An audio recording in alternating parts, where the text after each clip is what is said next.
Assalamualaikum. Good evening. Advocate Shaima Sheikh here. Welcome to another video from Mumbai, your first generation lawyer. I'm starting with another video. Do like, share, watch, comment, subscribe, and watch till end, and even share with your friends.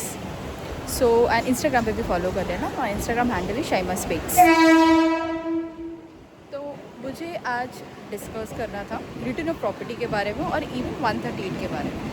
तो थोड़ा सा जो मुझे पता है और even जैसा information और जैसा मैं लीगल प्रोसीडिंग्स में कर रही हूँ जेएमएफसी कोर्ट में फर्स्ट क्लास कोर्ट में, उस हिसाब से मैं आपको गाइड करूँगी। सो बेसिकली जब चेक बाउंस होता है तो चेक बाउंस के अंदर देयर इज़ जो चेक बाउंस होता है वो 138 के मैटर्स उसे बोला जाता है, that is negotiable instrument act. ठीक है, जिसमें क्या होता है कि हमको पहले नोटिस सर्व करना होता है। ठीक है, नोटिस सर्व करना होता है यानी नोटिस देना होता है सामने वाली पार्टी को। हम लीगल नोटिस जिसे बोलते हैं, स्टैट्यूटरी नोटिस भी किसी को कोई बोलता है, कोई डिमांड स्टैट्यूटरी नोटिस बोलता है।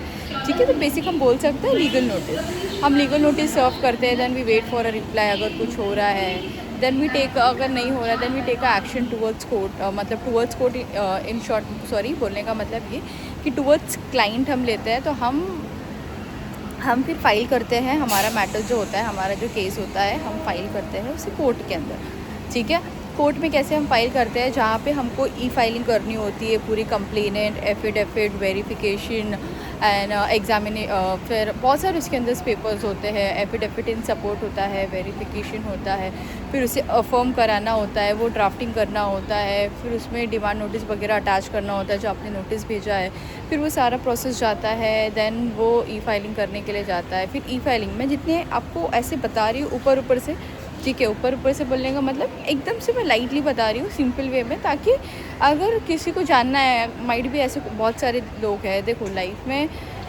हर चीज़ की इन्फॉर्मेशन होनी चाहिए, बेसिक इन्फॉर्मेशन होनी चाहिए। तो whenever I make the video it is only purpose for the basic information, not for a detailed information. ठीक है, तो हर किसी की फैमिलीज़ में कोई ना कोई लीगली चीज़ें चल ही रहती है, उस हिसाब से मैं आपको बता रही हूँ। ई फाइलिंग होता है, फिर ई फाइलिंग के अंदर होने के बाद फिर वो जेसी से अफर्म होता है, जुडिशल क्लर्क जो होता है पर्टिकुलर कोर्ट ऑफिस में जाता है, देन वो वहाँ के जेसी लोग अफर्म करते हैं। अफर्म करने के बाद देन फिर वो मेंशनिंग के लिए डेट स्टार्ट होता है, वो ऐसा प्रोसेस फिर चलता है। फिर आपका वेरिफिकेशन होगा, आपका डॉक्यूमेंट जो ओरिजिनल है, जैसे चेक बाउंस का चेक हो गया, कोई आपस में दो लोगों के बीच में अगर एग्रीमेंट हुआ था वो हो गया, एविडेंस वगैरह जो भी हम उसमें अटैच करते हैं, उस हिसाब से चीज़ें चलती है। अब डेट आती है, फिर उसमें मेंशनिंग करके देन कोर्ट से ऑर्डर होता है कि कोर्ट की तरफ से नोटिस जाएगी सामने वाली पार्टी को। ठीक है, तो उस हिसाब से होता है। और इवन डोमेस्टिक वायलेंस में भी कि अगर हम मैटर लाइक फाइल करते हैं और फ्रेश मैटर्स फाइल करते हैं जो डोमेस्टिक वायलेंस का, तो सामने वाली पार्टी को पता लगना चाहिए कि उसके खिलाफ़ कोर्ट में लाइक केस चल रहा है या कोर्ट में केस दाखिल हुआ है, तो उस हिसाब से भी कोर्ट नोटिस भेजता है। ठीक है, तो वो भी एक प्रोसेस है। ठीक है, वो इंटीमेट करने का, कोई भी फ्रेश फाइलिंग का तो यूजुअली होता है ऐसा, जहाँ तक मेरा इन्फॉर्मेशन है। उसके अलावा जो मैं बोल रही थी रिटर्न ऑफ प्रॉपर्टी का, अब रिटर्न ऑफ प्रॉपर्टी का भी कैसा होता है ना कि रिटर्न ऑफ प्रॉपर्टी में भी मतलब मुझे थोड़ा सा कन्फ्यूजन था। ठीक है, वो मैंने एक टाइम पे क्लियर कर दिया। तो एक ऑर्डर कंप्लायंस होता था। ठीक है, ऑर्डर कंप्लायंस का तो मुझे समझ में आ गया कैसे क्या होता है।